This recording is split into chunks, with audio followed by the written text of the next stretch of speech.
നമുക്ക് ആദർശിന്റെയും നയനയുടെയും ഇന്നത്തെ നല്ലൊരു കഥ കേട്ടാലോ? അങ്ങനെ ഇന്നത്തെ കഥയിൽ ആദർശും നയനയും കൂടെ കാറിൽ നിന്ന് ഇറങ്ങുന്ന കണ്ടപ്പോ തന്നെ അനി അവിടെ പോലീസ് ജീപ്പിന് മറവിൽ ഒളിച്ചു. ഇത് കണ്ടു കഴിഞ്ഞപ്പോ ASI സക്കറിയ പറഞ്ഞു, കണ്ടില്ലേ, ആദർശ് സാറിനെ കണ്ടു കഴിഞ്ഞപ്പോഴത്തേനും അനുസാറ് പോയി ഒളിച്ചത് കണ്ടോ, ഇനി നമ്മളായിട്ടൊന്നും പറയാൻ നിൽക്കേണ്ടെന്ന് PC യോട് പറയാണ്.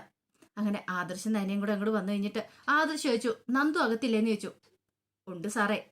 പിന്നെ സാറായതുകൊണ്ട് പെർമിഷൻ ഒന്നും ചോദിക്കണ്ടെന്ന് പറഞ്ഞു. അതെന്താ? ഞാനായതുകൊണ്ട് മറ്റാരെങ്കിലും വരാറുണ്ടോന്ന് ചോദിച്ചു. അത് പിന്നെ മറ്റാരെങ്കിലും എന്ന് പറഞ്ഞാ അങ്ങനെയൊന്നുമില്ല സാറേ. പിന്നെ സാധാരണ ചിലരൊക്കെ വരുമല്ലോ, അങ്ങനെ വരണ സമയത്ത് പെർമിഷൻ ചോദിച്ചിട്ട് അകത്തേക്ക് കയറ്റി വിടുന്നേ. പെട്ടെന്ന് ആദർശ് ഓർത്തിട്ട് ചോദിച്ചു, അല്ല അനി ഇവിടെ വരാറുണ്ടോ നന്ദുവിനെ കാണാനെന്ന് ചോദിച്ചു. അപ്പോഴേക്കും അനി ഇത് കേട്ട് കഴിഞ്ഞപ്പം ഞെട്ടി. ആ സമയത്ത് സക്കര കഴിഞ്ഞു, ഇപ്പൊ ആ സാറിനെ കണ്ട് കുറെ നാളെ ഇങ്ങോട്ടേക്കും വരാറില്ല എന്ന് പറഞ്ഞു. പിന്നീട് ആദർശ് നയനയും കൂടെ നന്ദുവിനെ കാണാനായിട്ട് അങ്ങോട്ട് കയറിപ്പോയി. ഇതേ സമയത്ത് അനി പെട്ടെന്ന് തന്റെ ബൈക്കും എടുത്തോണ്ട് അവിടുന്ന് പോവുകയാണ്. അപ്പോഴേക്ക് സക്കറിയ പറഞ്ഞു, കണ്ടില്ലേ, ആദർശ് സാറിനെ കാണാതെ പെട്ടെന്ന് തന്നെ പോകുന്ന കണ്ടില്ലേ. ഈ അരി സാറിന് എന്തോ ഒരിത് ആ നന്ദുമാടത്തിനോട് ഉണ്ട്, അതാണ് കാണാൻ വേണ്ടി വന്നേ. അല്ല കുറെ നാളായല്ലോ വന്നിട്ട് എന്ന് PC പറഞ്ഞു. അതെ അതെ, കുറെ കാലമായിട്ട് കാണുന്നില്ലായിരുന്നു, വീണ്ടും വരാൻ തുടങ്ങി എന്നൊക്കെ പറഞ്ഞു. പിന്നീട് ആദർശ് നയനയും കൂടെ നന്ദുവിന്റെ അടുത്തേക്ക് വരുവാണ്. ആ സമയത്ത് നന്ദു പറഞ്ഞു, ആഹാ ഇതായിരിക്കും വാ ഇരിക്കാനൊക്കെ പറഞ്ഞു. അല്ല നയനേച്ചി എന്തിനാ ആദർശനോടൊപ്പം വന്ന് ഈ വയ്യാത്ത സമയത്ത്? പിന്നെ എന്നെക്കാളും മുമ്പിൽ ഇവൾ ഇറങ്ങൂന്ന് ആദർശ് പറഞ്ഞു. പിന്നീട് ആദർശ് ചോദിച്ചു, എന്തെങ്കിലും വിവരം വല്ലതും കിട്ടിയോന്ന് ചോദിച്ചു. അപ്പോഴേക്കും നന്ദു പറഞ്ഞു, ഞാൻ അന്വേഷിക്കുന്നുണ്ടായിരുന്നു, ഈ ഡേവിഡിനെ കുറിച്ച് കുറെ അന്വേഷിച്ചിട്ടുണ്ടായിരുന്നു. അയാൾ പറയുന്ന ആ സ്ഥലപ്പേര് അവിടെ അന്വേഷിച്ചു. പക്ഷെ അയാളെ കുറിച്ച് കൂടുതൽ ആൾക്കാർക്കൊന്നും അറിയത്തില്ല. അയാൾ മലയാളിയാണോന്ന് പോലും സംശയമുണ്ട്.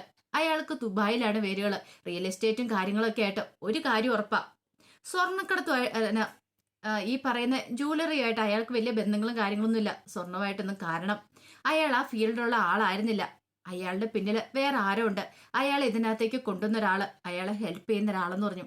അപ്പോഴേക്കും ആദർശ് പറഞ്ഞു, അയാളെയാണ് നമ്മൾ കണ്ടെത്തേണ്ടതെന്ന് പറഞ്ഞു. നന്ദു പറഞ്ഞു, അത് ശരിയാ, ഞങ്ങൾ കുറെ അന്വേഷിച്ചു. പിന്നെ ഈ കള്ളക്കടത്ത് സ്വർണ്ണമായിട്ട് ബന്ധപ്പെട്ട ഒരാളെ ഞങ്ങൾ പിടികൂടിയിട്ടുണ്ടായിരുന്നല്ലോ ഇതിനു മുമ്പ്, അയാളെ വീണ്ടും പിടികൂടി, അയാളിപ്പോ ഇവിടെ ഉണ്ടെന്ന് പറഞ്ഞു. അല്ല അയാളെ ചോദ്യം ചെയ്തില്ലേ? ചോദ്യം ചെയ്തു, കുറെ കാര്യങ്ങളൊക്കെ പറഞ്ഞു. പക്ഷേ എങ്കിൽ അതൊന്നും അത്രയ്ക്ക് അങ്ങോട്ട് വിശ്വസിക്കാൻ പറ്റുന്നില്ല എന്ന് പറഞ്ഞു. ഈ സമയത്ത് ആദർശ് പറഞ്ഞു, ഇപ്പൊ ജ്വല്ലറി കത്തിക്കയറിക്കൊണ്ടിരിക്കുക, മാളവിക കളക്ഷൻസ് ആണ്, മാളവിക എന്ന പെൺകുട്ടിയെ ഞങ്ങൾ ഇറക്കിയിരിക്കുന്നത്. അപ്പോഴേക്കും നന്ദു പറഞ്ഞു, അത് നയനച്ചിയുടെ ഡിസൈൻ അല്ലേന്ന് ചോദിച്ചു. അതെ അത് തന്നെയാ. അവരിപ്പോഴങ്ങോട്ട് പോട്ടെ, എന്താണേലും ഒരു ദിവസം അവരെ നമുക്ക് പിടികൂടാതിരിക്കാൻ പറ്റില്ല എന്ന് പറഞ്ഞു. പിന്നീട് ആദർശ് പറഞ്ഞു, എന്ത് വില കൊടുത്ത് നമുക്ക് ഇതിന്റെ പിന്നിലുള്ള സത്യങ്ങളൊക്കെ കണ്ടെത്തണം. ഇപ്പൊ തന്നെയാണെങ്കിലും കല്യാണിയാണ് ജ്വല്ലറി പുതിയ വർക്കിന്റെ ഇന്റീരിയർ ഡിസൈനിങ് കാര്യങ്ങളൊക്കെ നടത്തുന്നത്. അവർ പുതിയൊരു കോംപ്ലക്സ് തുടങ്ങുകയാണല്ലോ. അപ്പൊ അതുകൊണ്ട് കല്യാണിയെ കൊണ്ട് പറ്റുന്ന രീതിയിൽ കല്യാണിയാണെങ്കിലും കിരൺ ആണെങ്കിലും ഒക്കെ നമ്മളെ സഹായിക്കുന്നുണ്ട്. പിന്നെ അത് മാത്രമല്ല, വേറെന്തെങ്കിലും ആവശ്യമുണ്ടെങ്കിൽ പറഞ്ഞേക്കാൻ പറഞ്ഞിട്ടുണ്ട്. അവരെ കൊണ്ട് പറ്റുന്ന രീതിയിലൊക്കെ അവർ ഹെൽപ്പ് ചെയ്യുന്നുണ്ടെന്ന് പറഞ്ഞു.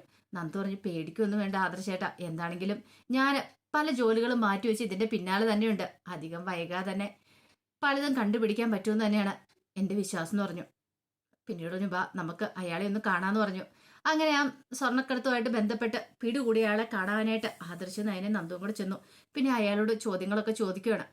അയാൾ പറഞ്ഞു, എൻ്റെ പൊന്നു മാഡം, എനിക്കറിയാവുന്ന കാര്യങ്ങളൊക്കെ ഞാൻ പറഞ്ഞു. ഈ പറയുന്ന സ്വർണം കൊണ്ടുവരുന്ന എവിടെ നിന്ന് എങ്ങനെയാന്ന് എനിക്ക് കൂടുതലായിട്ടൊന്നും അറിയത്തില്ല. ഒരു നമ്പറിലേക്ക് ബന്ധപ്പെടാൻ പറഞ്ഞിട്ടുണ്ടായിരുന്നു. എപ്പോഴൊന്നും ആ നമ്പറിൽ വിളിച്ചാൽ കിട്ടത്തു പോലും ഇല്ല, വല്ലപ്പോഴും അങ്ങനെ വിളിച്ചാൽ കിട്ടത്തുള്ളൂ. നമ്പർ മാറി മാറിയാണ് ഉപയോഗിച്ചുകൊണ്ടിരിക്കണേന്ന് പറഞ്ഞു. അപ്പോഴേക്കും ആദർശ് ചോദിച്ചു, അബിക്ക് ഇതിനകത്ത് എന്തെങ്കിലും ബന്ധം ഉണ്ടോന്ന് ചോദിച്ചു.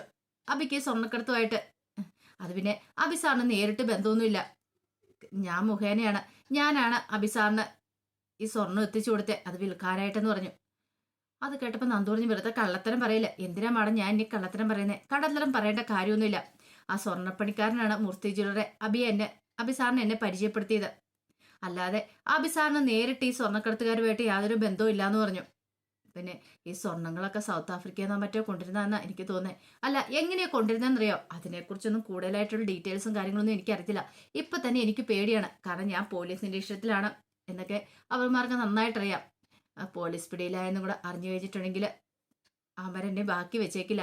അല്ലെങ്കിൽ തന്നെ ഇടയ്ക്ക് ഒന്ന് രണ്ട് വട്ടം വീട്ടിൽ പരിചയമില്ലാത്ത കുറച്ച് ആൾക്കാർ ആയുധങ്ങളുമായിട്ട് വന്നിട്ടുണ്ടായിരുന്ന അറിയാൻ കഴിഞ്ഞേ. അതുകൊണ്ട് ഇനി ഞാൻ പുറത്തിറങ്ങി ആ വീട്ടിലേക്ക് പോകാൻ പറ്റുമെന്ന് പോലും എനിക്ക് തോന്നില്ല. വേറെ എങ്ങോട്ടേലും പോകേണ്ട ഒരു അവസ്ഥയിലേക്കാ കാര്യങ്ങൾ പോകുന്നത്.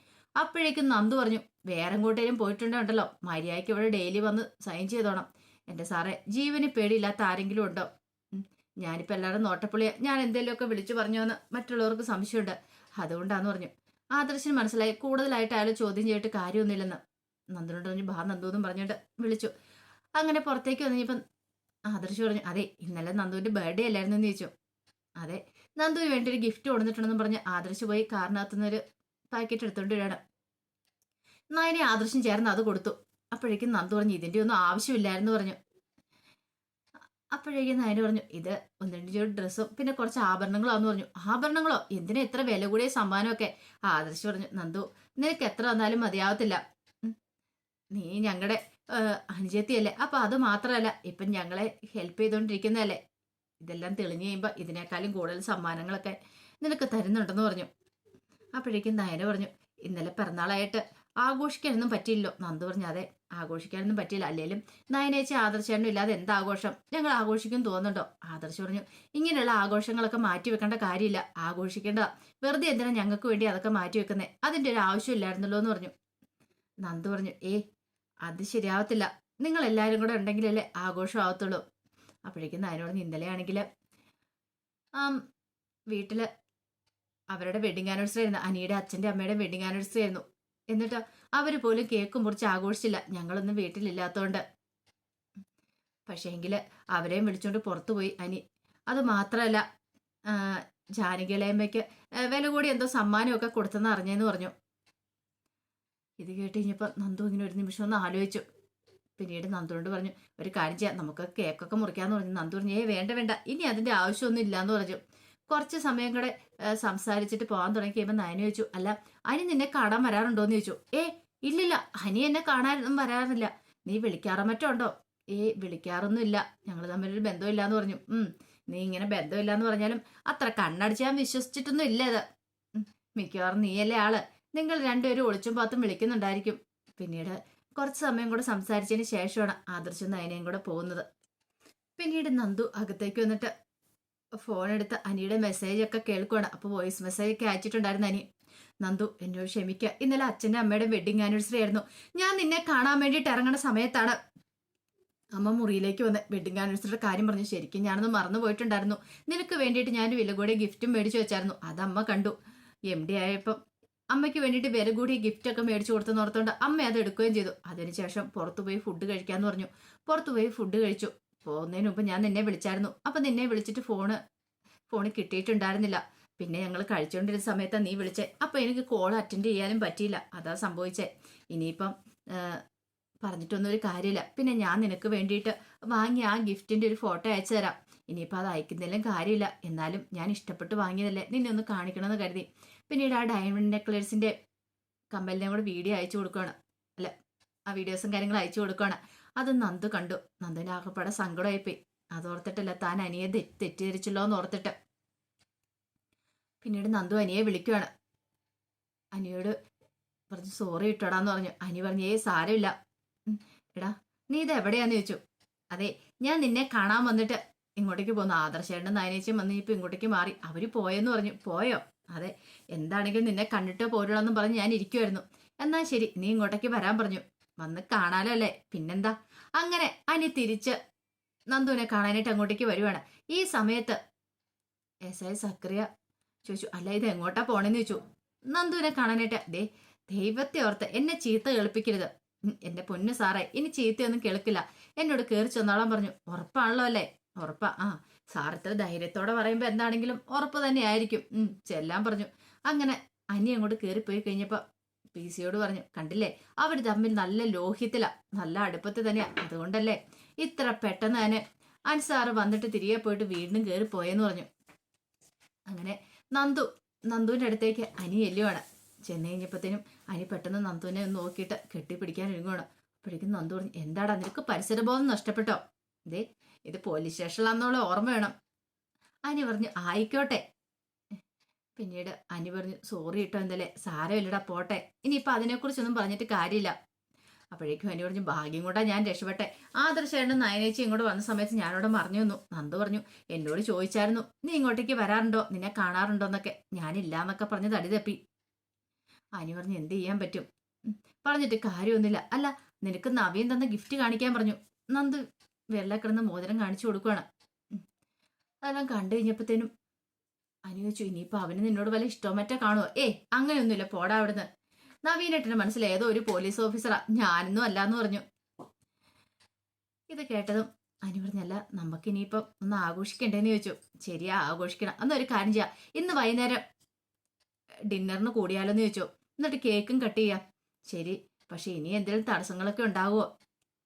അപ്പോഴേക്കും നന്ദു പറഞ്ഞേ, തടസ്സങ്ങളൊന്നും ഉണ്ടാകാൻ വഴിയില്ല. പിന്നെ നിനക്കിപ്പം ഭയങ്കര ടെൻഷനല്ലേടാ, ജോലി ഭാരം കൂടുതലല്ലേന്ന് ചോദിച്ചു. ഉണ്ട്, അതുപോലെ അല്ലേ നിനക്കും. എനിക്ക് എന്ത് പ്രശ്നം വന്നാലും ഞാൻ അതൊക്കെ മാനേജ് ചെയ്ത് പോയിക്കോളും. പക്ഷെ നിനക്ക് നല്ല പ്രഷർ ഉണ്ടല്ലോ.